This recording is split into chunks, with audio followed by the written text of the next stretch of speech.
Hey, and welcome back to the Girl Boss Method. So, today's topic is one again that's been requested inside the check ins. So, how to keep moving with a desk based role, which many of us have very desk based careers. So, the idea is that throughout this, we're going to learn how sort of daily activity, movement, and small habits can help improve your energy expenditure, prevent stiffness, and support those long term fitness goals that you have. So, firstly, I'm going to hit you with the science because it's super boring and it's going to look like a whole load of waffle on the page. But I assure you, there is a reason why I'm teaching or telling you about this. So, firstly, we have something called, our daily energy expenditure. So, our TDEE. You don't necessarily need to know these acronyms, but we're going to go through what this means. Again, when it comes to energy expenditure, we're always thinking about calories that we take in and then calories that we're burning. So, we'll talk about that, but we'll start from the top in terms of what happens with energy expenditure and what builds or makes up part of that. So, firstly, we have something called our basal metabolic rate, our BMR. Most of you would have heard of a BMR. Again, if you've ever used any online calorie calculators and things, they'll talk to you about, well, you'll put your stats in and this is your BMR. Well, your BMR should not be used as a way of managing or creating an energy deficit for yourself. I would say that it's a really bad idea because your BMR, the amount of calories that you need to survive, are literally, it's the energy that's used for things like, your vital functions like breathing and circulation and just being alive, just existing. That's what your BMR is. uh that's that sort of level of calories. That's what or energy is needed for. And then we move on to something called the thermic effect of food. So you might often hear me talking about a thermic effect and talking about, again, maybe even different macros having a better thermic effect. Well, thermic effect of food is the energy that's required to actually burn your food digesting. And we can look at this as, being around about 10% of your daily calories. So when we're thinking of this isn't 10% of your daily deficit calories. This is 10% of your daily total maintenance calories, let's say.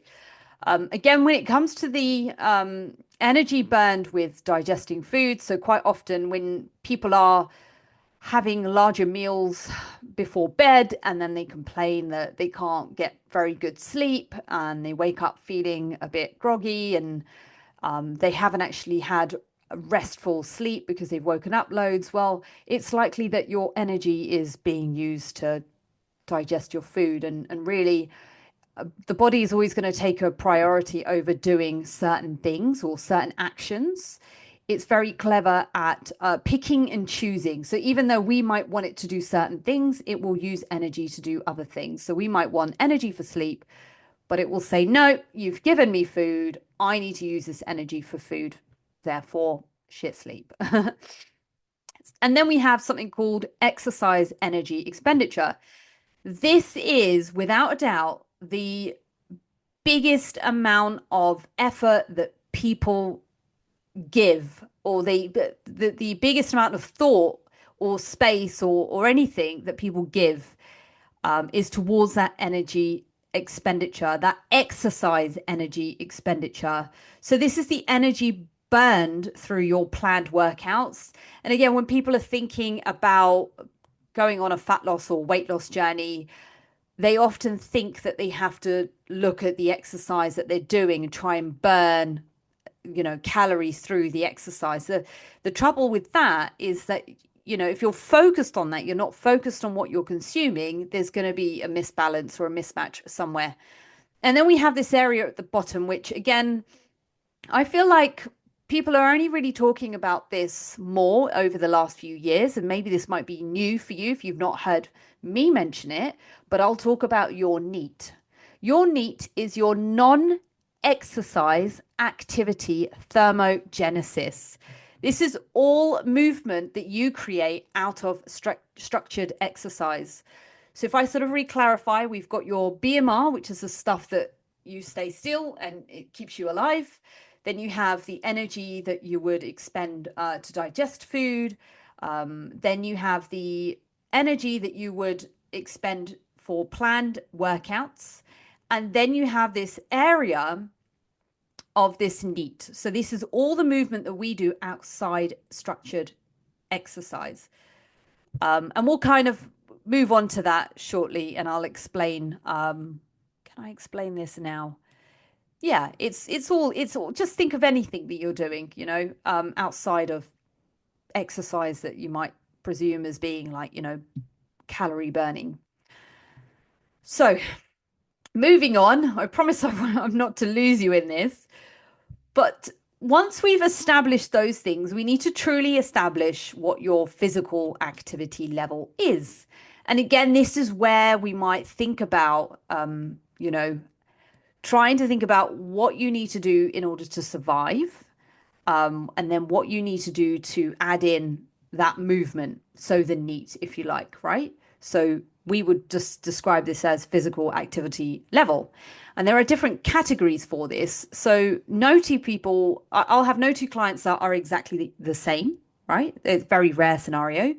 And again, it might be down to, again, who they are in terms of their individuality, but also the way that they habitually move based on the career path or what they do for work and, all manner of other things. Do they drive?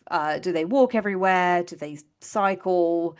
Do they sit on the, what do they do, right? So there's various different levels. So you don't really need to pay too much attention to this, but just know that we've all heard of what a sedentary individual might be. So sedentary, again, I will add an activity multiplier to your energy presumed energy intake or expenditure, sorry. And you've got sedentary desk job, minimal movement. You sit at your desk. Whether you work at home, you might potter around the house. It's not really enough to warrant more energy expenditure. And then you got someone that's slightly active. So again, they might spend some day of the walking or standing around. So perhaps maybe they work in M&S and they're standing around and they help people at the checkouts or they go around and do a bit of stock checking and things. So they are walking around. And then you might have someone who's moderately active. And again, this is someone that might be, we don't get many of these anymore, but maybe you do around some high streets, but people that spend most of their day on their feet. So actually, we do get these people. These are our postmen or postwomen. So our people that deliver the mail, they are, or people that flyer as well, they're going house to house. They are on their feet all day long. So their energy expenditure is going to be a lot higher. Then we have the very athletic people. So perhaps maybe this might be people that actually work as maybe studio instructors. So people that are teaching classes. They will have sort of a highly physical job. They're doing all the activity with you. They're teaching back to back and they're doing the activity. So it's not just instructing, it's they're actually doing it and they're sweating through that process. So again, we might look at manual laborers as well. So people on a building site, for example, lifting and shifting things as well. So that would be very active. This is all going somewhere, I promise you. So types of daily activities. So I really promise not to send you down the rabbit hole with this, but it will all make sense. Okay. So there is something called METs. So METs is the median energy cost of tasks.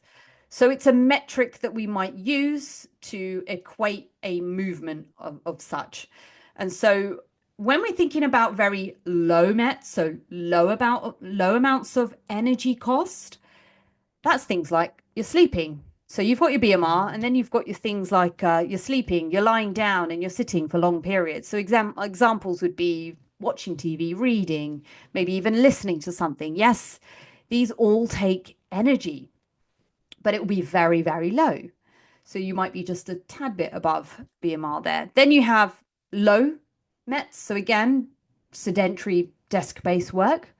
So again, you might not be lying down, but you're pretty frantic and you're busy because you are typing, maybe like myself, you're writing programs, maybe you're also with work, you're attending meetings, virtual meetings perhaps, and you're having to explain things. So you are moving. There's a little bit of fidgeting going on, like as you can see with me. And then you have your moderate activity level. So again, this is sort of walking and maybe having a standing desk and doing some household chores. And, you know, then we come on again to sort of higher METs. And these will be more structured and more active based movements. So again, your walking, your resistance training, you're running your hip. So the point of me explaining this is don't get too heavy handed on this. This is just to tell you that there is a level. There is a level to this madness in terms of how we are moving and what builds this up. So you could even say that some of this stuff might, again, some of the stuff in there could be your knee in terms of how you operate during those activities, especially those sort of low to moderate ones. But the key takeaway here is that increasing your movement outside of your training is going to improve your total daily energy expenditure. You are going to burn more calories. So, this is why walking, I've tied this into this topic today, is key for desk workers. So, one of the girls actually asked me about getting a walking buddy or trying to understand how she can incorporate walking a little bit more. And I think for sedentary people, it's a great way of increasing your NEAT, boosting your expenditure. And it's a very simple, easy, non mentally exhausting task. So, some of the benefits of walking. So, beyond trying to think about it, using it as a calorie burn, it's going to help reduce any stiffness or postural issues that you get from prolonged sitting. So if you're sat at a desk all day long, your hip flexors are going to get really tight. Maybe your lower back might ache as well. Again, you can get wonderful supportive chairs, but it goes without saying you're stuck. You're stiff and stuck and you're in one position. You need to be able to move. So getting out and walking, you actually allow your glutes to function better. You allow some movement to come into the hips. They open up a little bit more as you work through that linear pattern as well. So it's really good in that respect. You're going to improve your blood circulation. Therefore, this is going to help improve your energy levels throughout the day. We all know what it feels like to get that hit of dopamine or, feel good endorphins as well. When you go out for a walk and the wind slaps your face and you're just getting a pace on, you just feel like I know for me, I get the best ideas. I'm smiling, I'm happy. I might be miserable when I first walk, when I get out to walk, especially if it's early in the morning and it's dark and it's cold and I've put on 1,000 layers. Once you get walking, no harm can come from a walk. It's just absolutely amazing. And this brings me on to my next point that it really helps support your mental clarity and your mood. So it's a really good stress reliever as well. So if you find that you get quite stiff and tight, again, these are other things that your desk-based work is doing to you. Getting out and getting up for a walk it's really going to help reduce that stiffness, and you're just going to feel more bounce. And when you come back, because you've had all that blood circulating around your body, you might again have this sort of surge of energy, especially when we're thinking about that sort of mid afternoon dip. So, how can we increase our walking and our NEAT throughout the day? Well, small habits are all going to add up. So some of the things you can do is keep your shoes by the door. It makes it easier to step out for a walk. And in sort of this month, this time of year in late winter, it's still pretty cold outside. So just putting on an extra layer, just making sure that you've always got that stuff ready and prepped. If you have a walking pad, you can stick it under your desk if you've got a table that moves up and down, and you can get some movement while working. What I wouldn't advise is tapping on or, working on your keyboard whilst you're trying to walk, because it's not really going to be, I mean, you're moving a little bit, but it's not going to be as intentional. So it's probably a really good idea to jump on your walking pad when you are watching a Netflix show, or if you are at work and you're in working hours and you're on a Zoom meeting that doesn't require you to speak or get involved, then that's also really good to kind of just jump on and use as a quick tidbit then. And it might be that you don't have to walk for or talk for about 5 or 10 minutes. Well, that's 5 or 10 minutes more than you got that than you wouldn't have if you hadn't have done that. So even those small habits, they're going to help stack up. And then when you are taking phone calls, just get up out of your chair, just stand up. And again, as you start moving, again, it just gets the brain going. You're moving, and it's again a really easy way to kind of rack up the steps here and there. Another great one is after meals is getting some short walks in. This is going to be great for your digestion and again help sort of blood sugar control as well. And I did talk about this before, but having a step accountability partner, so finding a virtual check-in buddy. So if you are watching this video back, what would be, or even watching it live, what would be really helpful is if you just send me a message and tell me that you want to do the check-in buddy, and we can kind of pair you up with someone, or you can pair up with someone at work. But again, what would be really good is, either we do that sort of daily together within our group, or I drop in a poll and you tap in. I get that you ladies are all really, really busy. So sort of spending more time on your phones probably isn't ideal. Okay. So some of the things we talked about, let's go back. Should we go back? I've got some notes here. So we talked about your energy expenditure. So we talked about from the very top, your total daily energy expenditure, and we talked about all the things that make up about this or make up this. So the idea is that this concept by Bouchard et al. 1983, really old. Uh, Again, this is something they did, understanding energy balance and activity levels. The concept of energy balance and activity isn't just made up, it's grounded in scientific research, and it includes the wonderful work of and colleagues. So they studied how daily movement impacts energy expenditure and metabolism. So all these words that I threw at you, where we talked about NEAT, and we talked about physical activity level, and we talked about METs, all these different things, they all matter. And I don't want you to suddenly become scientists and go back and research this stuff, but the idea is there's a method to the madness. And the reason why it's important and why it matters is that it proves that, again, movement beyond workouts plays a key role in fat loss and your metabolism. And it shows why walking, standing, and fidgeting contribute to overall energy output and not just gym sessions. And it's also why you might have those friends as well, that why high NEAT individuals, those who move more throughout the day, they find it easier potentially to manage their weight even without the intense exercise.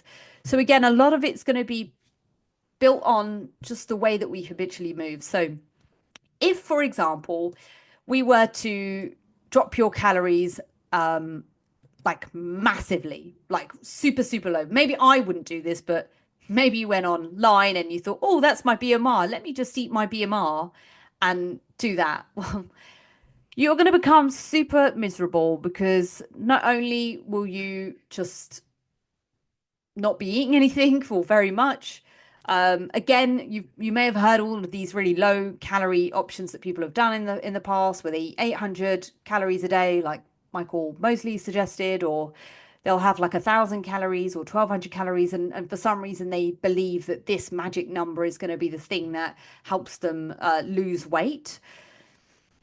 Well, the trouble with that is that your NEAT is going to reduce. And remember at the beginning when I said that your body is really clever at picking and choosing. So, for example, if you were to have that heavy meal right before bed, your body is going to pick over, it's going to choose to digest the food, not sleep.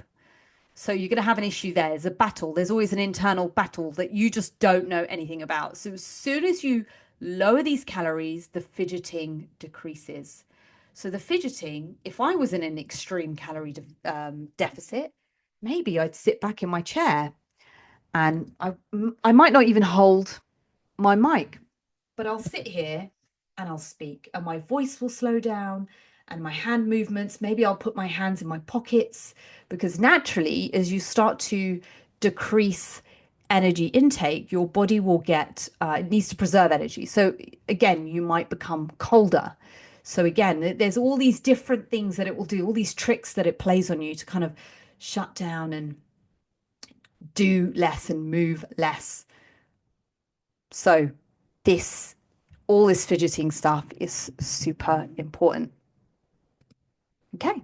Then we're going to talk about resistance training and energy use. So I know I started off saying this is about daily desk movement, but it all works and swings and roundabouts. It's all part of the bigger picture.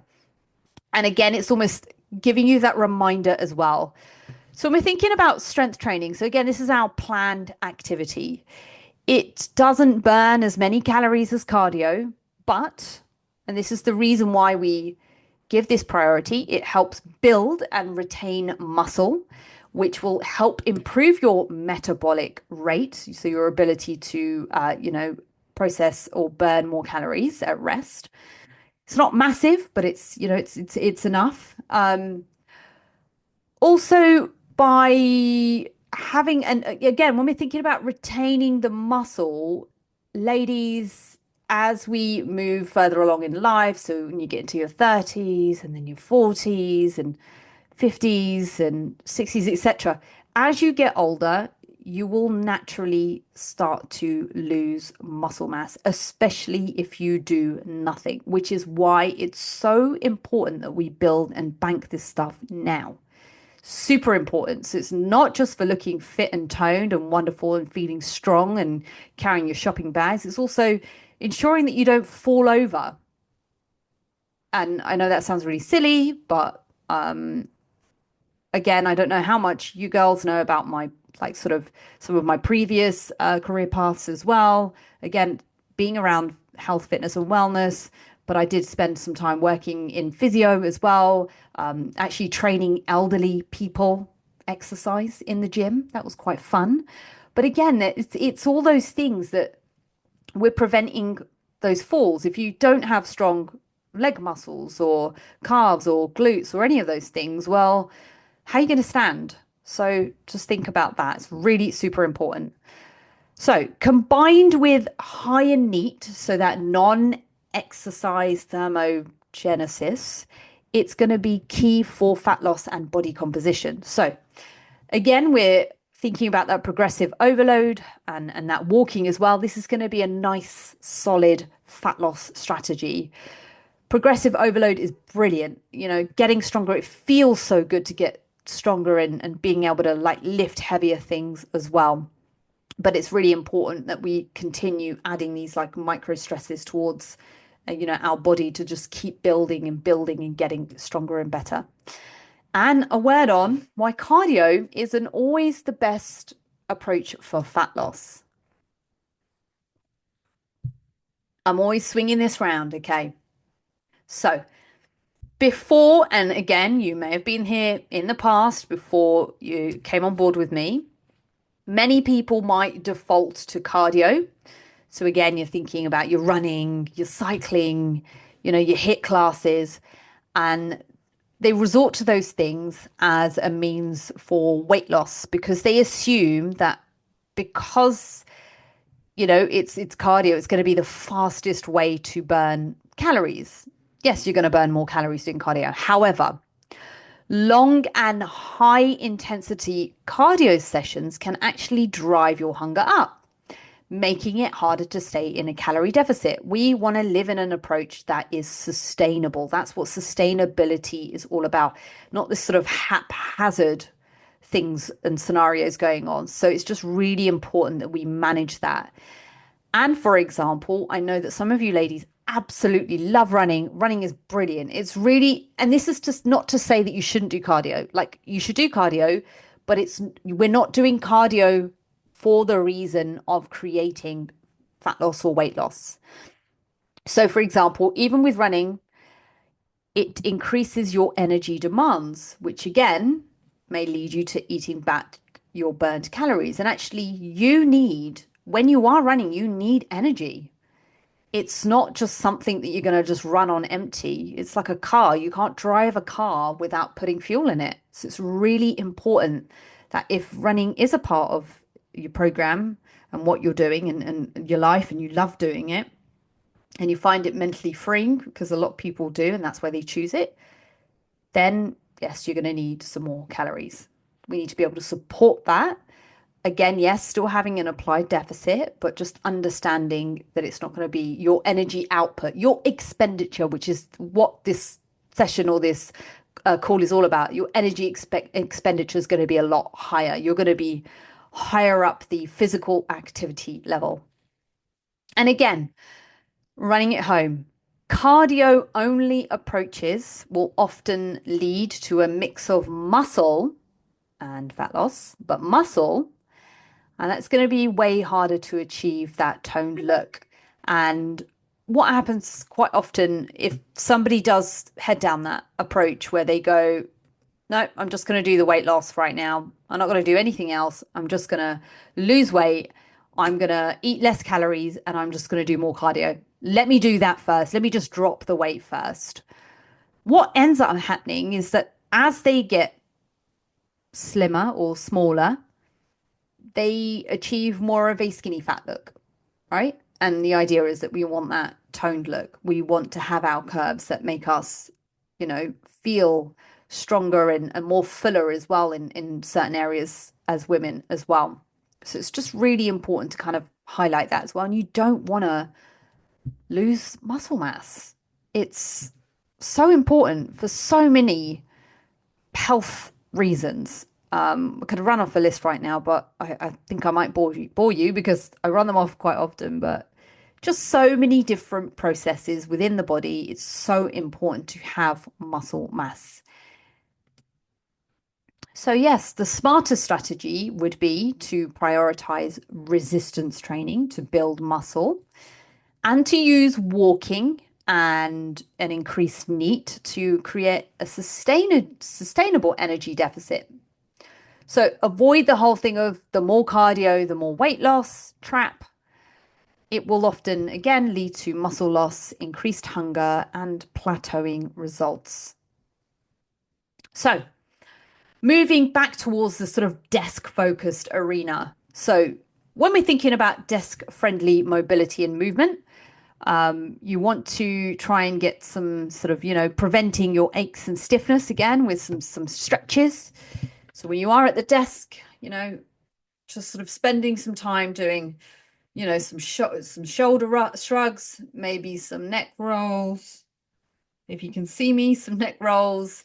Maybe you might do some wrist and forearm stretches. You might lean on your hands and just press them out or just loosen them off. You might decide to put a foot on top of your knee and do a seated glute and hip stretch. This again can help with sort of any lower back pain.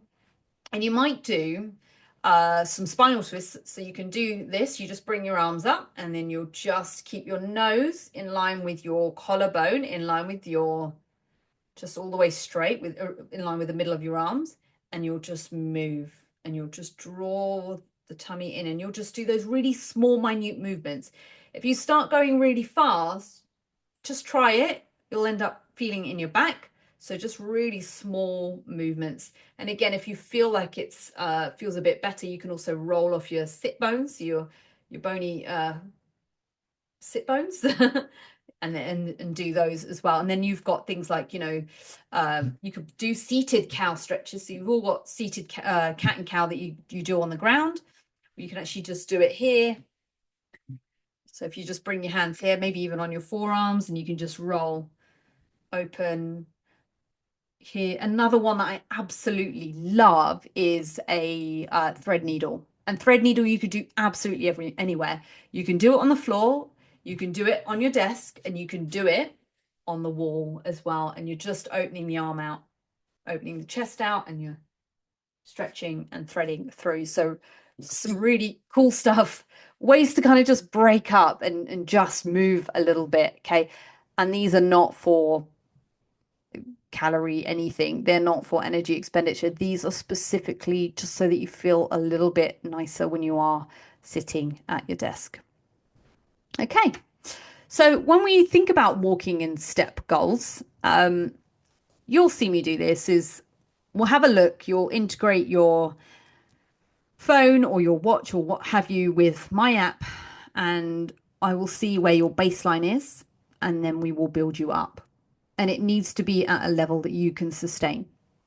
So I know everyone always goes for the golden 10K steps a day. I mean, it's wonderful. It's a great milestone or target to kind of hit and go for.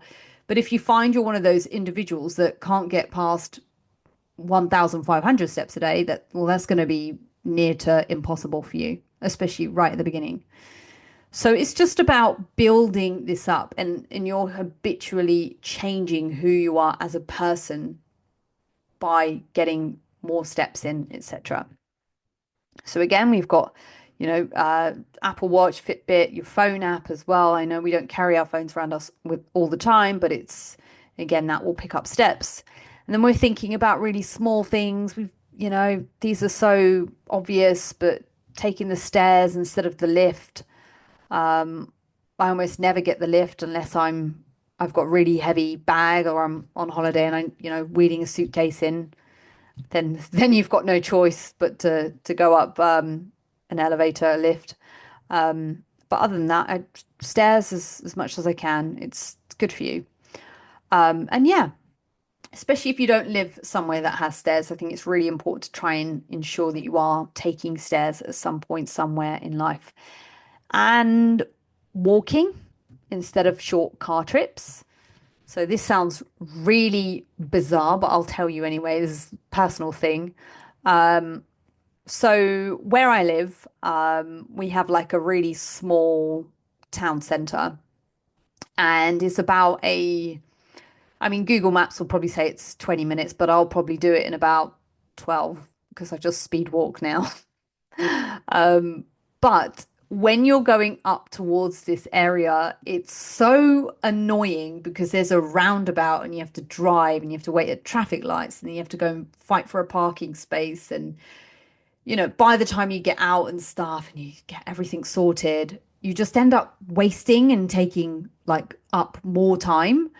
So for me, I just think better to just get my backpack on. I've got a big backpack and it might have a few things in, but I'll always take it out with me. I'll always take a bag out with me. And when I go up to the town to go and get my food shop or small bits, I mean, big shops, yes, I'll drive, but just small tidbits here and there, it all goes in the bag. But I get up and quite often I'll go out and do some work from like a coffee shop or something. So I'll have everything with me and then I'll grab a few bits.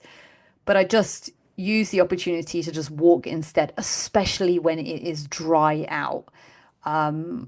Really don't like the rain, but I think we've got rain coming later this week. But yeah, just using that opportunity to walk instead of driving. But yeah, as it happens, the small shifts are going to add up. So yes, you might be blessed with a desk-based role, but movement is still possible. So increasing that NEAT is going to help support your fat loss and your energy balance. And walking plus the small daily shifts are going to equal long-term success? And finally, I'd love you to tell me what's one thing that you'll implement today to move more. And we can have a chat break after this call and we can have a chat about that. But again, if you're watching this back, you can just send me a message and let me know as well. But I hope you hope you hope you enjoyed tonight's call. I really enjoyed putting this one together. It's the small, the obvious bits, but I just think it's really important to have those key reminders again and again and again. But with that said, we will see you here next time. This has been the Girl Boss Method.